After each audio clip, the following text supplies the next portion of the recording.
mad, yo. I'm not going to say an awful lot, but what I do want to say relates to Karina's point about history and our relationship with it, and the Palestinians' relationship with their history, and how it affects every day of their lives. On the 30th of September 1917, a large crowd of people gathered around this exact spot. They did so because 5 days earlier, a young Kerry man called Tomás died 5 days into a hunger strike after being force-fed. He was the first Irish Republican to die on hunger strike. And his death led to a huge sea change in Irish public opinion. His death, as horrific and as brutal as it was, led to significant change. Out of suffering can come great change. Now, why was Tomás on a hunger strike?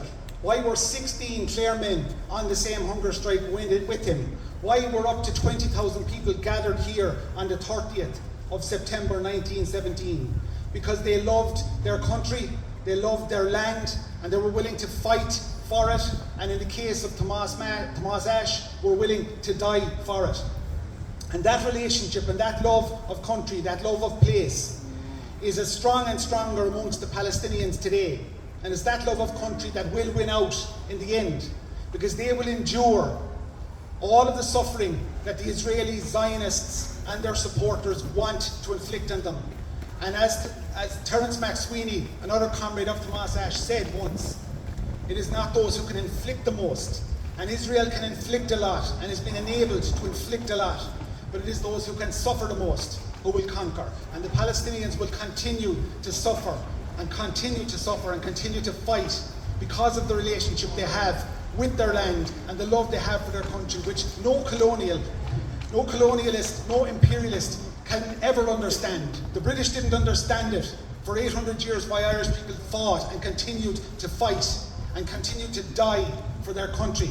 They can't understand that because they have no love of country. They have no love of place. They have love of power, they have love of money, they have love of greed.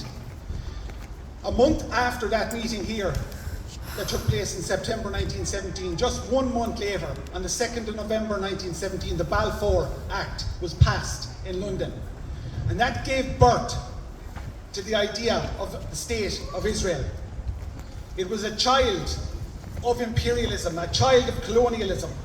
And that is what it has been ever since, is an empire, a colonizer. It has nothing to do with Judaism. It has nothing to do with Jews. It has to do with colonization. It has to do with empire. It has to do with power. And it has to do with money. Now, why do Palestinians continue to fight? Why? Because they love their country. They have been emancipated for many years from the mental slavery that others suffer from, that many in this country suffer from. And even in their suffering, they have a liberty that many of us do not share. Even in their suffering, they have a dignity that many of us do not share. And Zionists have said for many, many years that Arabs don't care about life. Arabs care more about life. Palestinians care more about life because they understand it. They care more about liberty because it's been denied to them. And they retain their dignity in the midst of all of that suffering. And we all need to emancipate ourselves. You're emancipated people, you're conscious people, but take the opportunity wherever you get it to confront the narrative, the Zionist narrative, wherever it stands. Wherever it is spoken, confront it. And in 1848, there's a useful stanza from a poem by D.L. McCarthy, when he spoke about that idea of emancipating your mind. And it is as follows. He encouraged us to be not as beggars lowly bending, not in sighs and groans and tears, but be a voice like thunder speaking through thy tyrant's brother's ears. Tell him he is not thy master. Tell him of man's common lot. Fear life has but one disaster, to be a slave and know it not. Now I think we have to take that message and confront the lies. Confront the lies wherever they are. And one of the lies, one of the mistruths, one of the injustices is that Palestinians have no right to fight for themselves. This accepted suggestion that it is legitimate to go in to murder and genocide an entire people, to kill Hamas. Excuse me. Hamas, the Al-Qassam brigades, have every right to fight for Palestine.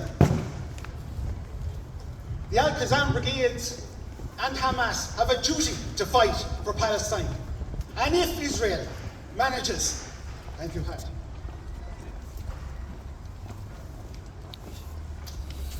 If Israel does what it suggests and manages to kill every last Hamas fighter, then the battle cry will fall on receptive ears, and an outstretched arm will take up the rifle, and more Palestinians will fight. And they will be blamed. They will be called the terrorists. They will be blamed for everything that happens. In the same that in 1982, it was the PLO who were the cause of all the trouble in the Middle East. Finally, in 1982, the great American poet Maura Salakhan wrote a very simple poem which I think reflects the reality that we face today. And I relate it back to 1982 because this struggle has gone on for over 75 years. As I said, it began in many ways back in 1917 when we here in Clare were fighting for our country. When we here in Clare were called terrorists for fighting for our country. But in 1982, years before Hamas was ever even founded, Palestinians were being murdered by Israel. And Maura's poem goes as follows. A nation of people born from injustice, causing great suffering in all civilized among us. You claim your only concern to be your security, but your true intent is plain for all to see. There are Jews among you who despise what you do, but their voices are muffled, and they seem to be few. You are proud and you are arrogant, malicious and clever. You seem to think world sympathy is going to shield you forever. Aggressive you've been since the day you were born, from the anguish and misery of the lives you have torn. Israel, oh Israel, where will you be when the pages have dried on your history?